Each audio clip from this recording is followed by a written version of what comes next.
Hello, I'm Eric Snodgrass, and thank you for watching this in-depth ag forecast for Australia, brought to you by Nutrien Ag Solutions.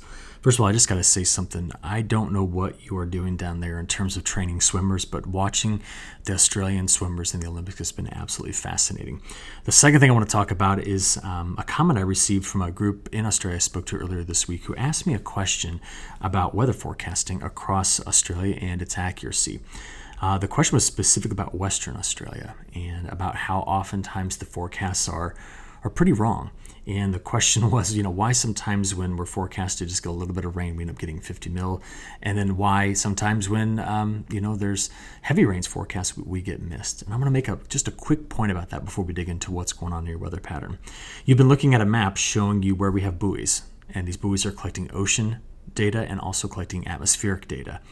And the reality is, because of the westerly wind belt that runs across Australia, so much of that air is not sampled. It's not measured. We don't have good observations of it. In fact, about the only thing we have out here is satellite data.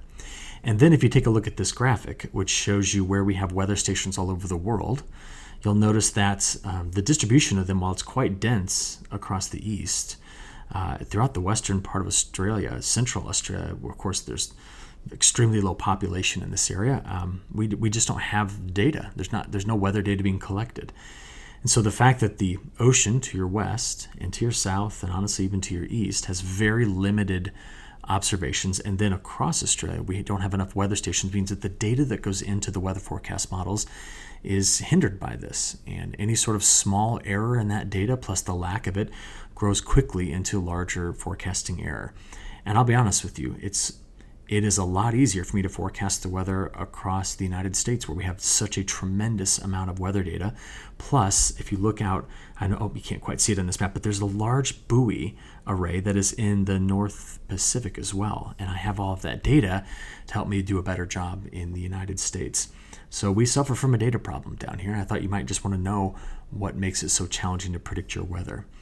But what has been fascinating, absolutely fascinating, over this month of July now to early August has been this pattern. Now, I apologize. I'm using several different mapping websites to make these next few maps, and so therefore things are going to bounce around a bit. For example, Australia's here, and this, of course, is Antarctica.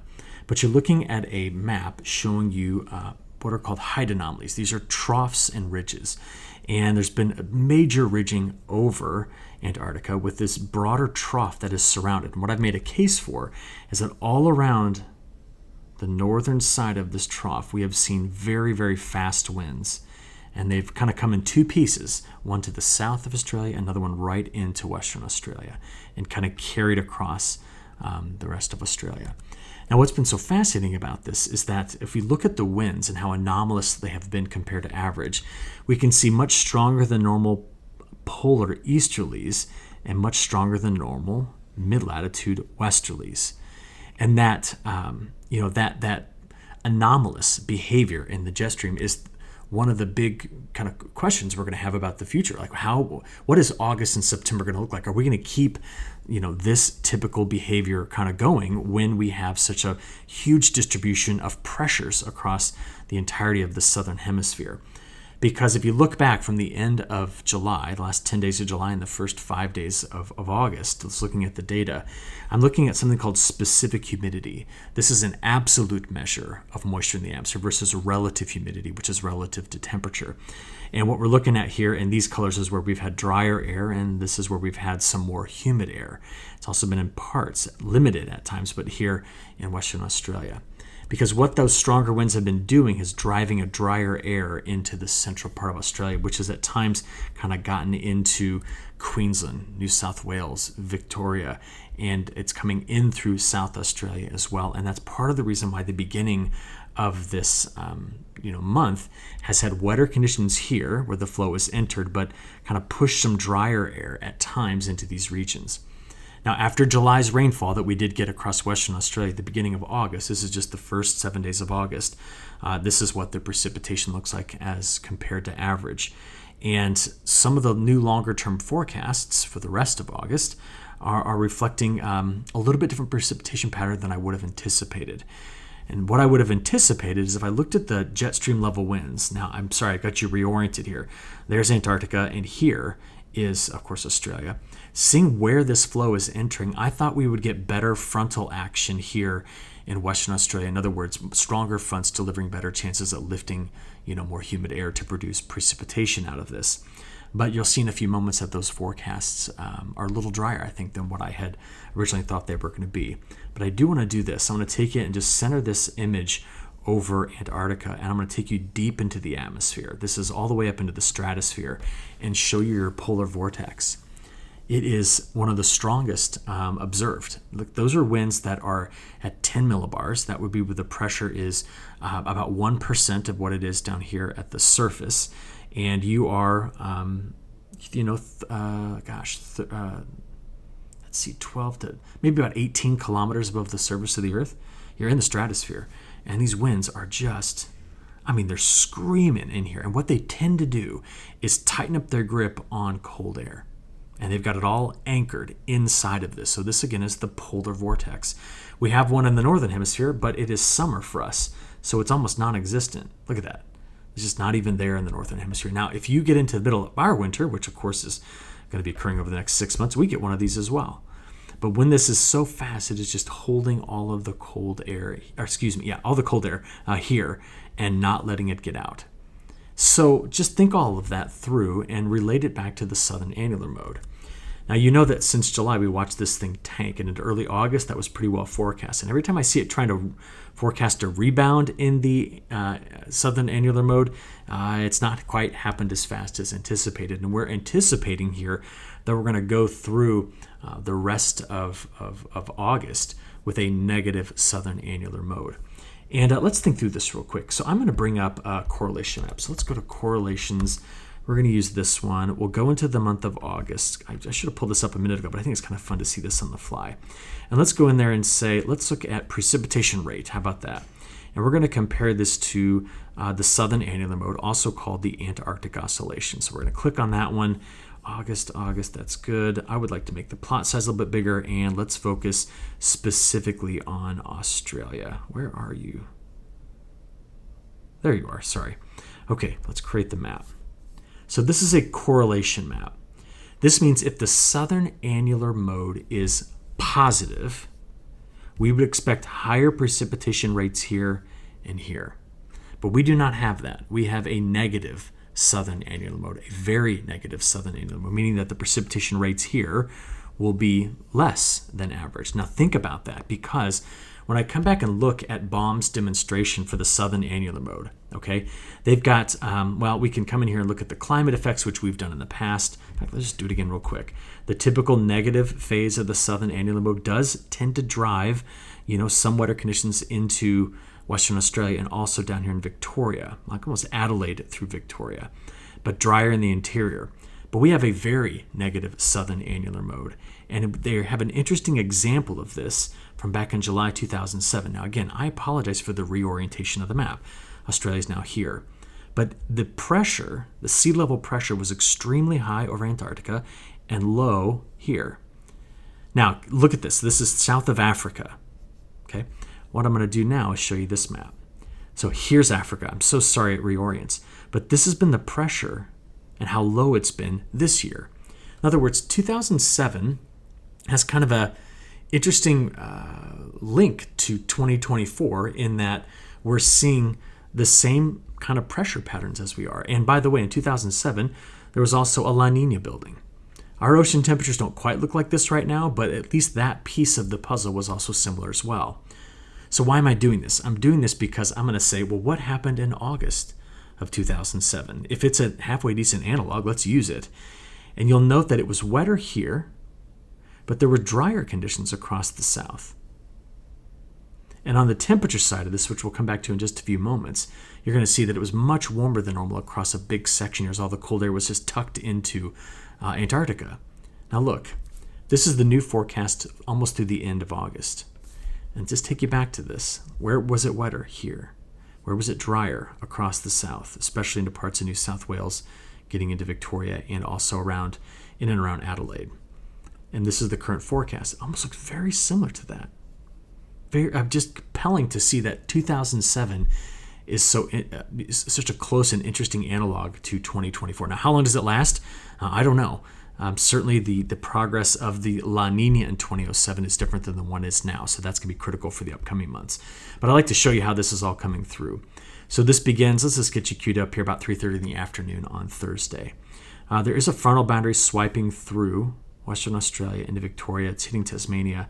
But you're going to notice that through the weekend, higher pressure dominates, and these fronts, which I anticipated getting closer to Western Australia, seem to be farther to the south. They do try to come through, like this one coming through early Sunday morning.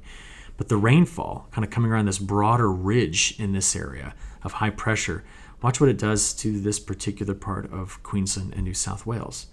You're just going to see wetter conditions coming out of the east through the weekend into early next week, while deep low pressure systems spin up across, here, the ocean to our south. And these low pressure systems are trying to bring in showers all along the southern coast, but really unable to do that well.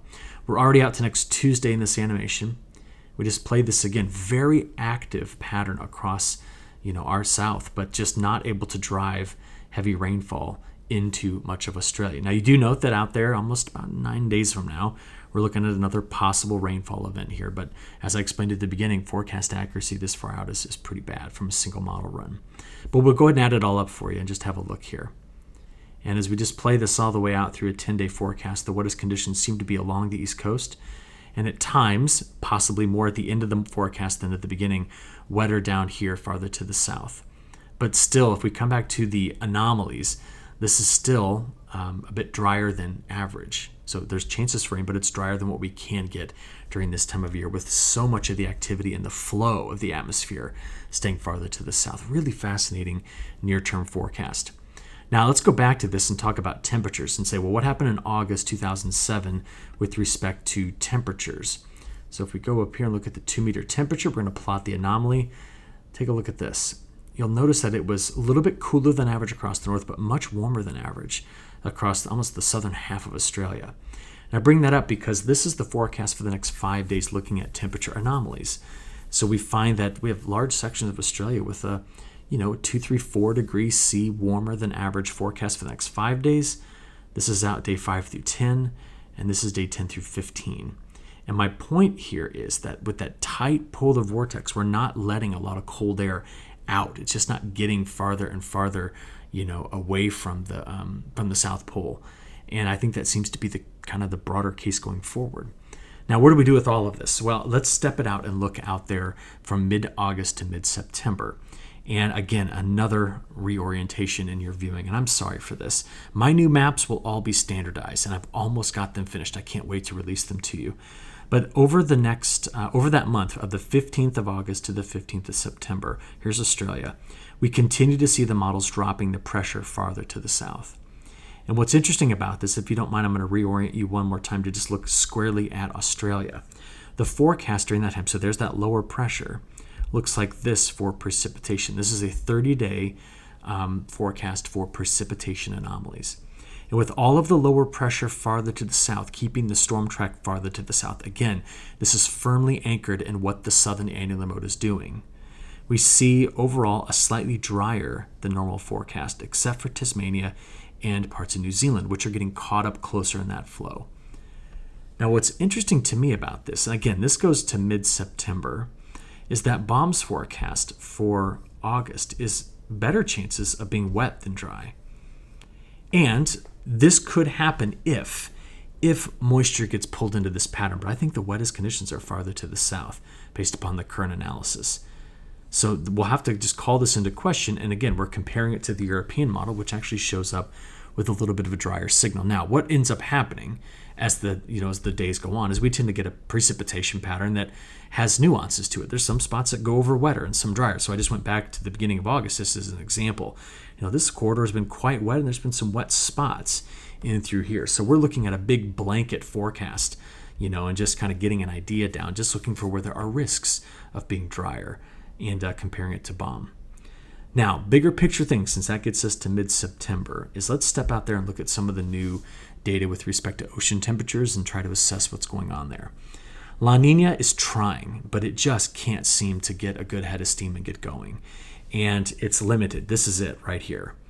And you'll notice the ocean temperatures around Australia are quite warm for the most part. This particular La Nina, well, just notice this. The Southern Oscillation Index, which needs to go positive, very positive, above 7 to indicate La Nina-like behavior, well, it's currently down here at minus 10.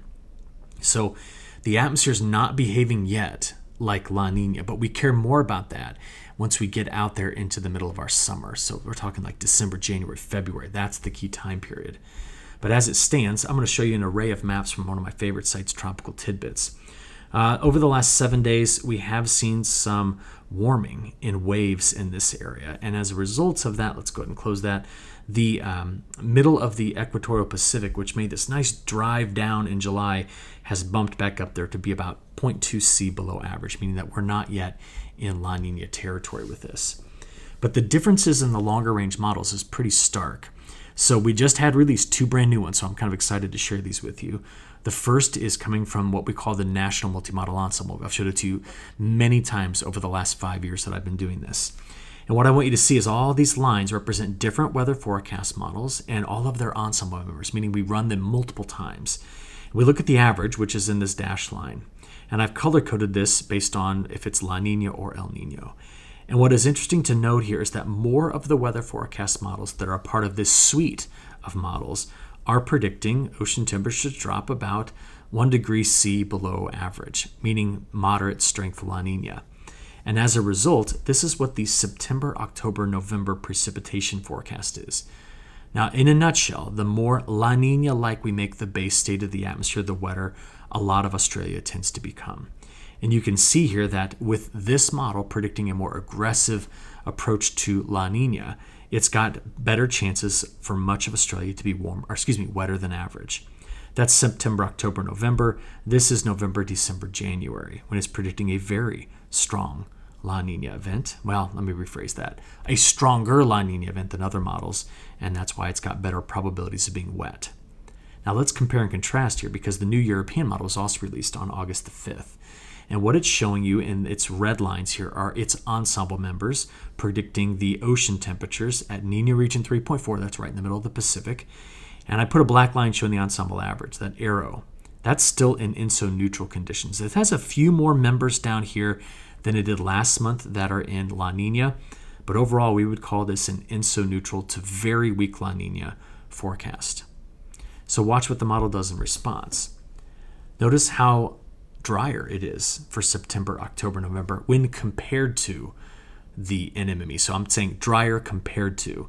We're just a shade on the drier side of average here and possibly wetter across the south. This is, I think, getting more of a reflection of what could be the typical end of winter southern annular mode negative stuff, okay, being negative. That's September, October, November. This is October, November, December. We certainly did not see that in the NMME, right? That forecast model didn't show this.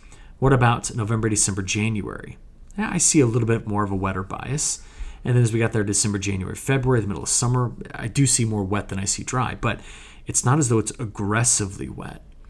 Now, when we get out to this point, I'm talking about everything after November. The big contributor to our pattern is not going to be the southern annular mode. It's going to be the MJO and its movement. And that's a subseasonal feature that these models can't pick up on. So literally, when I show you these progressions of precipitation patterns, we need to understand that they are heavily biased toward their INSO forecast or El Nino La Nina forecast. And we don't capture any of the subseasonal changes, the situational changes that happen during that time frame. So we look at them honestly for ideas, but don't put a ton of weight into them. But we do it every time, so that's why I wanted to show you those. Okay, that is what I've got for Australia. If you don't mind, I got a few more slides about global weather, and we're going to start with this. Over the next 10 days, just take a look at this. There's mostly very mild conditions across Australia, which we talked about. Take a look at how cool it's coming into Argentina, up toward Uruguay, Paraguay, over toward Bolivia. We'll talk more about the South American growing season soon. Much of Europe continues to stay warm, of course, to finish the games here, warmer and a little bit drier. But take a look at like the Russian grain belts in Ukraine in terms of temperatures. And look at the cool down we're getting in the midsection of the United States. This has been critical because August is typically a hot month for the midsection of the country. In terms of precipitation, this is fascinating. France, drier. You can see the pattern across Australia. Big surge of monsoonal rain through the Ganges River Valley. Wet finally again. It's been so dry down here south of the Yangtze. Finally a wetter forecast. The Manchurian Plain, North China Plain, very productive areas. Shandong Province, these areas getting some decent rains. And overall, you can see kind of the distribution around the rest of the world. I'd like to take you quick to the United States because if you look back, our main ag belt, which is in this massive river basin here called the Mississippi River, we had cool weather in the month of July, and that is critical. Cool weather here gives big yields. And it's been hot on the West Coast, hot on our East Coast. In fact, so many large wildfires in the West, but not really affecting agriculture. Most of it's in our timber, but just something to think about. But look at this precip. That's my home state of Illinois. And we are one of the biggest corn and soybean producers in the country and in the world. And the weather conditions here have absolutely destroyed markets because wet conditions in these states during the middle of summer it's a recipe for big yields. The cotton belt has also been relatively wet, although there's been drier stretches over here in Texas, which is where the majority of our cotton is grown. And the big problem with our southeast, which is where we grow a lot of cotton, but also a whole host of other crops, is we had a tropical system named Debbie that came through and in some places dropped over 20 inches.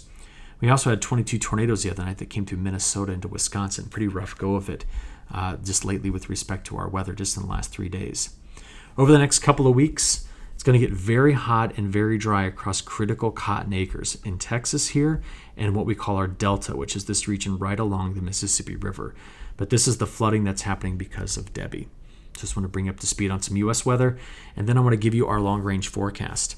We are expecting this winter to be wet throughout what we call our Ohio River Valley. This is a key agriculture area. It's a part of the Mississippi Valley. But across our south drier, our northwest will be wetter. There's about 300 different crops that are grown in this area. Extremely diverse agricultural region because of the topography. But possibly drier here after our very active hurricane season. We still have 85 more days in our hurricane season, and we're expecting it to be one of the most active in history. But I want to take you to South America because in less than a month, they're going to be planting soybeans across their northern growing areas. And their biggest dry risk right now is primarily in the Amazon, the southern Amazon. And what they wait on is for high pressure to build here and drive a monsoonal circulation that comes around like that, while their westerlies come through and drive storm systems that draw moisture up ahead of them like this. That's how their weather patterns work.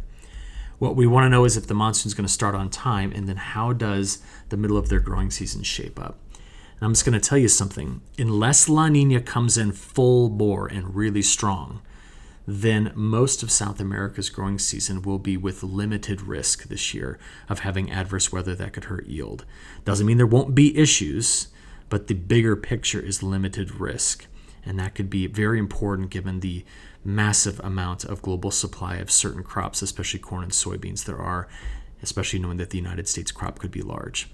So this will be very important to watch on kind of that global scale for grains going forward. But I'm going to wrap it up here and just say thanks for hanging on in this video. We kind of covered a lot, but you have a good rest of your week, and we'll talk soon. Thanks.